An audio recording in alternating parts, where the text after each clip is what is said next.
அமாவாசை அன்னைக்கு செய்ய வேண்டிய விஷயமாக நான் உங்களுக்கு 4 விஷயம் சொல்லியிருக்கேன்.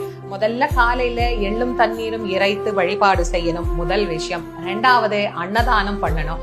3வது மதியம் இலை போட்டு வழிபாடு பண்ணணும். 4வது மாலையில தீபம் ஏற்றணும். இது எளிமை தானே? இதை விட நம்முடைய முன்னோர்களுக்கும் எளிமையா வேற என்ன நம்மளால செய்ய முடியும்? வழிபாட்டை கடமையா தயவு செஞ்சு செய்யவே செய்யாதீங்க. அதுக்கு நம்ம சும்மாவே இருந்துடலாம்.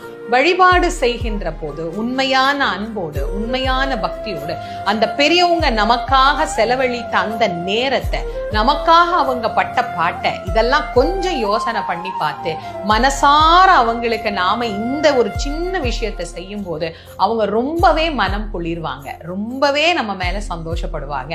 அவங்க சந்தோஷப்பட்டாங்கன்னா எப்பேற்பட்ட தோஷங்களா இருந்தாலும் அது நம்மளை விட்டு நீங்கும் அப்படிங்கிறது தான் நிதர்சனமான உண்மை.